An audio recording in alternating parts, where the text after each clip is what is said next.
bagaimana membangun organisasi yang solid dan berkompetitif. Membangun organisasi yang solid itu, organisasi yang solid berarti memiliki kekompakan, kejelasan arah dan budaya kerja yang kuat, yang itu bisa dibilang kayak visi misi dan nilai yang jelas gitu. Terus kepemimpinan yang kuat dan teladan. Selanjutnya gimana, kan tadi ngomongin organisasi yang adaptif. Organisasi yang adaptif mampu menyesuaikan diri dengan perubahan lingkungan, teknologi, dan kebutuhan pasar. Bagaimana membangun jejaring yang autentik dan berdampak. Dengan komunikasi yang baik aja sih menurut aku ya. Semisal kayak harus membangun jaring yang autentik kan kayak pasti tetap harus mempunyai komunikasi yang baik antar kita dan yang Apa saja sikap yang menghadapi konflik yang ada di UKM? cara menghadapinya ya. Aku pribadi kayak lebih ke tenang aja menyikapi konflik tersebut dan dengan cara dilalui aja, terus kayak jangan sampai dipikirin atau overthinking kayak gitu. Jadi laluin aja, ajak yang baik-baik apa sih antara aku misalnya sama orang lain yang konfliknya. Jadi komunikasi juga sih, jadi itu komunikasi aja, jangan sampai menghindari konflik. Manajemen waktu dan bagaimana cara menjaga kepercayaan keluarga kamu harus bisa kayak memanajemen waktu kayak untuk pembelajaran dan tersebut. Kalau aku pribadi, aku lebih mementingkan pembelajaran, tapi aku pun meluangkan waktu untuk terus menjalin kekeluargaan ya dengan kayak kita harus solid dengan lainnya, jangan sampai kayak mempunyai masalah dengan satu tapi berjalan ke semuanya. Terus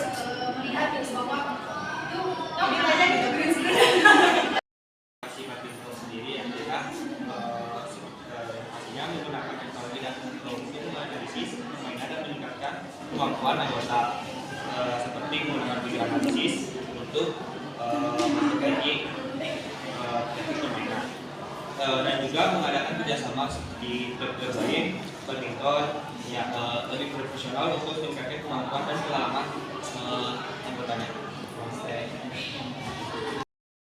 tapi juga menjalin nilai dasar. Kedua, bagaimana membangun jejaring yang autentik dan berdampak.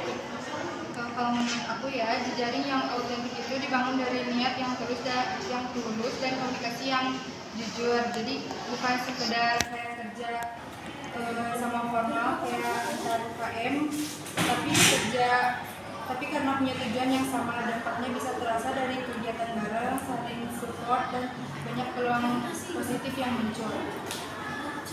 Apa saja sikap dalam menghadapi konflik yang ada di UKM LDKT?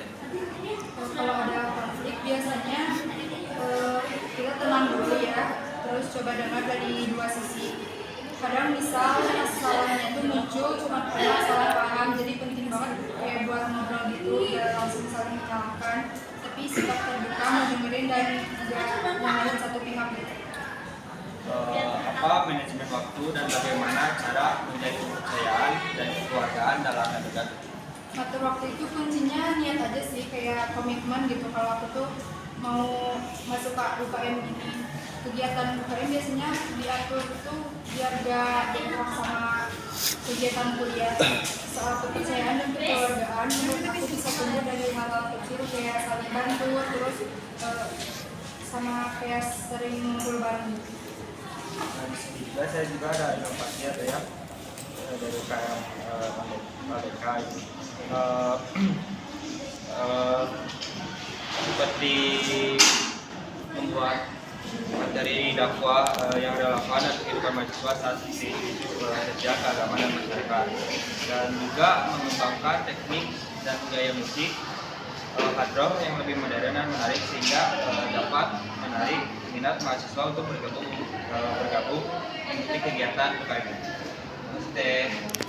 Oh udah. Assalamualaikum warahmatullahi wabarakatuh. Perkenalkan, nama saya Riki Manza dari kelompok 11 Motor. Di sini saya mau mewawancarai Baik, perkenalkan nama saya Fikal Fajri dari tingkat 2 kelas D. Saya mengikuti UKM Futsal. Di sini ada pertanyaan, Kang. Menurut Akang sendiri itu seperti apa peran komunikasi dalam membangun organisasi yang solid di UKM Futsal? Menurut saya peran komunikasi itu sangat vital dan juga sangat penting karena komunikasi itu menjadi fondasi utama di salah satu di suatu organisasi karena dengan komunikasi kita bisa mengeluarkan pendapat kita atau pendapat teman-teman kita gitu. Jadi komunikasi sangatlah penting di suatu organisasi. Yang kedua, Kang, bagaimana UKM Futsal memastikan bahwa jejaring yang dibangun tetap berkelanjutan? Untuk jejaring itu kayak kita kemarin mengikuti turnamen di kampus UIN, jadi kita bertemu dengan kampus-kampus yang lain kan, antar kampus, jadi kita bisa ngobrol sharing-sharing dengan teman-teman berbeda kampus.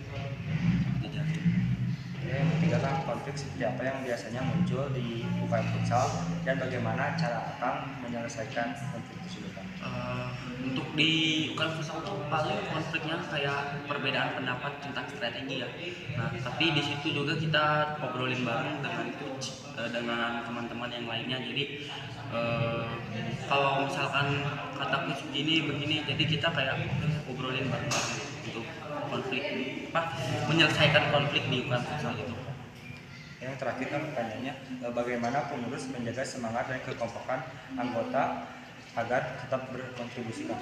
Nah, untuk menjaga semangat tuh kayak kita mengadakan latihan seminggu sekali di hari Kamis. Nah, disitulah kayak peran pengurus UKM Futsal tuh harus menciptakan suasana yang menyenangkan dan juga sportif. Disitulah kita membangun chemistry dan juga agar kita itu solid, itu poin pertamanya, solid, kompak. UKM Futsal itu bisa mengikuti event-event di luar, jadi harus semangat. Di sini juga saya juga ada inovasi, Kang, untuk UKM Futsal. Seperti kita harus mengadakan kerjasama dengan klub futsal gitu, yang profesional untuk meningkatkan kemampuan dan pengalaman anggota. Seperti kita latih tanding antara kampus lain, menambah sparring, kayak kita harus menambah solidaritas atau kekeluargaan gitu. Itu aja. Terima kasih, Kang, atas waktunya. Terima kasih banyak. Wassalamualaikum warahmatullahi wabarakatuh.